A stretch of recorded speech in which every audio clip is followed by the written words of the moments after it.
What's good, Maddox Empire? It's your boy Emperor Maddox back at with a great another banging What if Deku was a great pretender? Let's get this bitch running. Oh yeah, and please like and subscribe, and please go to my Discord down in the description below. Your face, baby. Ooh. Throw that ass to the base, baby. No, baby, we can't have a baby. If you don't take this plan B, bitches plan C. Must be your ass, cause it ain't your face, baby. Ooh. Throw that ass to the base, baby. No, baby, we can't have a baby. If you don't take this plan B, bitches plan C. When I pull out the D. So we start off with a 10-year-old Isuku. That's basically, he's sitting at the playground with his mom, sort of looking at the kids play until a villain attack happens, killing Ginkgo. As Deku is in the ambulance with Ginkgo, the paramedics tells Deku that she's not gonna make it. Deku starts to cry and cry and cry and cry until Ginkgo puts her hand on Deku's face, saying that it's going to be okay. I'll be up there with my mom and daddy, sort of speaking about Deku's father. Deku says that he doesn't want her to leave. Ginkgo says, "Don't worry, I'll be here, watching over you," smiling. As she was smiling, Deku hugged her, saying that he knows, but he's sad that she has to go.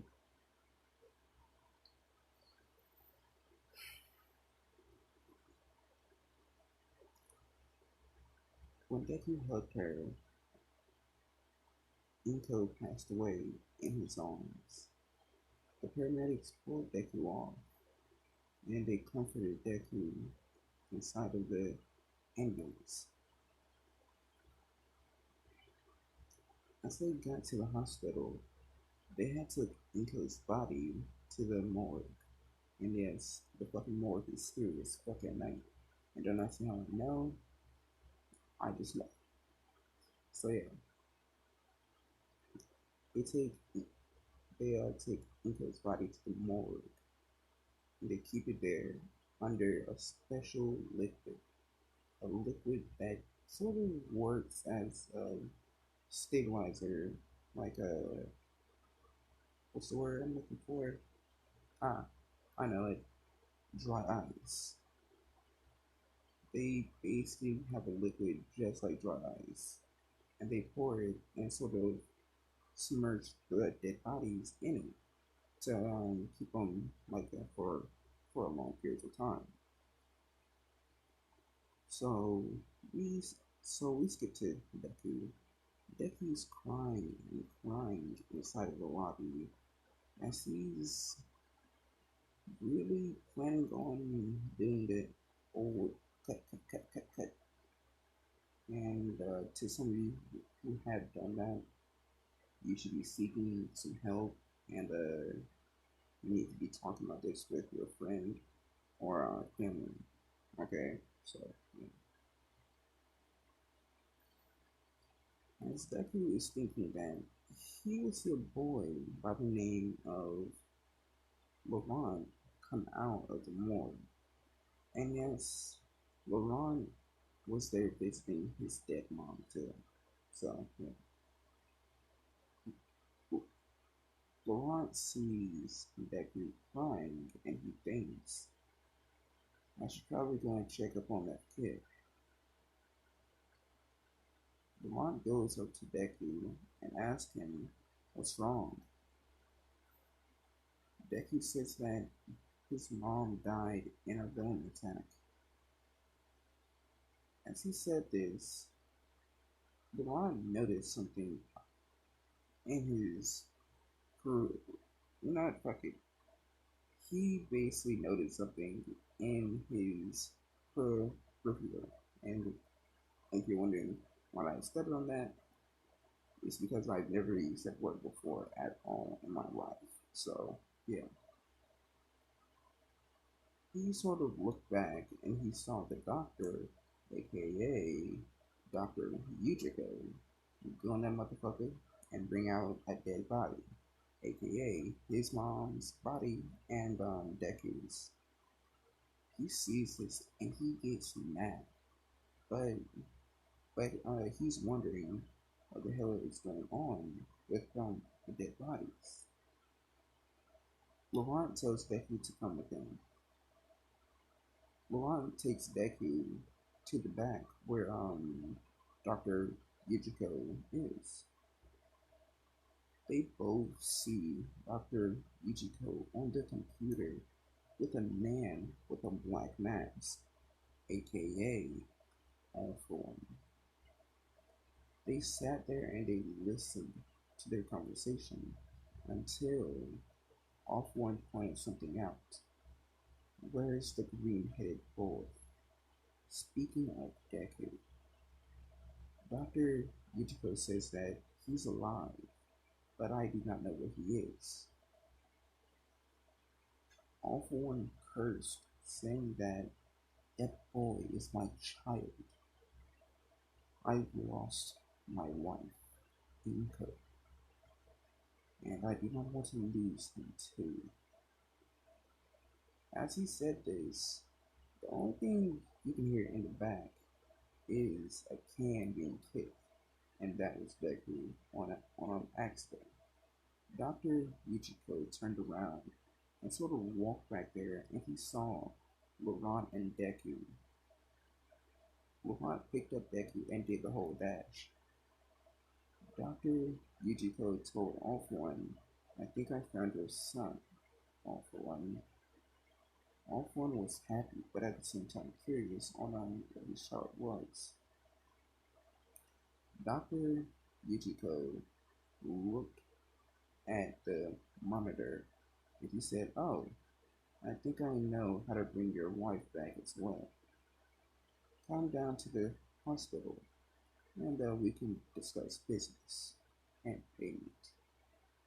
All For One sighed saying, the things I do for my family. And he disconnected from the call.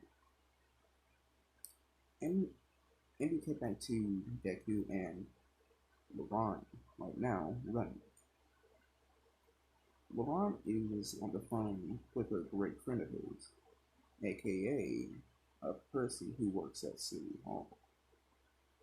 He basically asked them, can you pull some files on the Midoriya family? And they did. The most shocking part about it is that the whole family was pronounced deceased. Upon eyes widened, and he stopped running, and he sort of looked down at Deku, saying, Hey kid, how old are you? Deku says, I'm 10 years old. Why? Laurent asks, can you put up a file on a certain kid by the name of, as he said this, he asked Deku what his name was. Isuku. The person at City Hall said, yeah, just give me a second. A few short minutes pass. It's basically the person at City Hall says, oh, yeah, it says that he's alive too. So, I thought, so, sorry. So, I thought that they were pronounced deceased. Laurent looked at Deku asking, do you have any place to live? Deku said, no, I don't. My mom was the only person who was alive. As he said this, Laurent would get a sort of flashback of him and his mom, sort of shedding a tear. And he asked Deku, do you mind living with me? Deku eyes widen, saying, Sure, thank you. As he said this, the inside of Laurent's mind twinkled as a sort of light of hope in his cold dead life had sort of sparkled in there. So we cut to Becky and Laurent just walking. As they were walking, they would see a jewelry store heist go bad. And yes, this is in a alleyway. As basically they heard the gunshots and the quirks being turned on, Laurent told Becky to follow him, sort of pointing to the alleyway where all that happened. Laurent took Deku in there and they grabbed everything from the money to the from the money to the people's wallets, IDs, even their masks, and they left. Laurent and Deku were happy, sort of saying, "Well, that was fun, right?" Deku said, "Yeah, it's okay." Sort of just saying that in a boring, a what's the word? Shikamaru way. So yeah, time skip a few years. Deku turns 14. Deku Deku is sitting down in his room at Laurent's house. It's basically he starts to think, what the hell is that old man? Because it has been some years that Laurent has disappeared, and Deku has been getting worried about him for a long ass time. As he was thinking this, he would get a call from a familiar number that he knows because it was Laurent's secret phone. Deku picks up asking, "Who is this?" And he hears a voice, a sort of unfamiliar voice that it wasn't Laurent's. It was his friend, Laurent's best friend, Chica. And yes, I do not know the girl's name on the show, so I'm just coming up with different names. So yeah, Deku asks, "Who is this?" The girl says, "Oh, you must be I- Izuku, huh?" Deku says, "Yeah, how do you know?" Chica says, "Oh, your mom told me all about you, and how you two were great friends, almost like father and son." Deku starts saying, "Yeah, yeah. Now tell me, where is the old man?" The girl said, "Old? He is in his 20s." Yeah, old. And sort of no offense to the people out there who are in their 20s, like, really, no fucking offense to you all in general. So, yeah. Deku sighed again, saying, "So where is he?" As he said this, he would hear the great old detective himself, Laurent. Laurent would say, "Oh, Izuku, how's it going, my friend?" Sort of trying to speak in a foreign language. Deku says, "Cut the crap. Tell me where you are, and why haven't you come back for me, you old piece of shit?" Laurent drops the phone accent. "You caught me." "Well, I did a huge scam on a few royalties. Did an airplane race. I tripped a monster. And I also stopped a child trafficking ring under a casino." As he said all this, Deku was pissed. Deku yelled at him, saying, "And you haven't fucking thought of taking me with you? I'm a fucking child. I could have been helping you with that shit." Laurent sighed, saying, "That's the point. I didn't want you to get involved in this. You have so much to do with your life." But I had really thought of that part. Becky sighed again, and yes, I know it's a lot of sighs, but just please deal with it. So yeah, Deku sighed, and Deku hung up in his face, sort of just being pissed at him. Deku sees the time and says, "God damn it, I gotta go to school." As he said this, he will start to get ready for school, and he goes out of the house, locking it up. When he leaves and sort of walking to school, because school is like a close way to his house. So yeah, Deku, as he's walking, he would see a girl being bullied, aka Himiko Toga. Deku steps in, punching one of the bullies. Deku says, "What the fuck are you doing to this girl?" And as he said this, one of the bullies saying that she's a villain. Why the hell are you standing up for a villain? Deku sighed, saying, "The quirk doesn't make the villain. It's the person who uses the quirk, you dipshits." The bullies were taken back by this, but they had really think, "Oh, oh fuck, we're the villains in this one, huh?"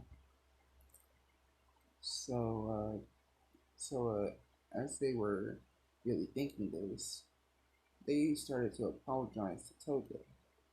Toga cursed their dumb asses out in broad daylight, and and Deku just sat there and watched it happen, and he smiled, saying, "Good job. Now I gotta go back to school." And he sort of started walking to school again, but he noticed that Toga was following him. Deku asked, "What do you want?" Toga said, "I wanted to thank you for sticking up for me back there." And she pulls out a love note that she was going to give to her crush, but her crush thinks that she's a villain too.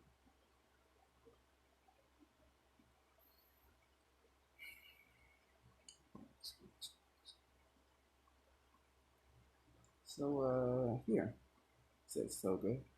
Toga gives Deku the note and sort of runs ahead of Deku. Deku stops and he reads it saying, "I've always loved you," and more bullshit inside the letter.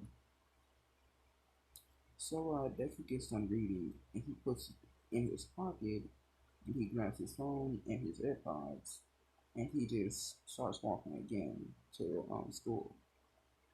As he's walking, he would hear a loud bang. Deku turns off his music and he sort of looks around until he sees smoke coming from ahead. Deku runs up there as basically he sees a car crash, and the person inside the crash was Momo Yahirozu. Momo was on her way to her pres- prestigious school that was in the area of Deku's. Deku Deku ran to the car of Momo and he pulled the door over, grabbing Momo out of the car. As he did this, he saw two more people, that that being Momo's mom and her father. And this is where I'll be leaving it off. So yeah, please, please, please, please like and subscribe to my channel, and please go to my Instagram and DM me for different ideas. So yeah, Matt Max signing out.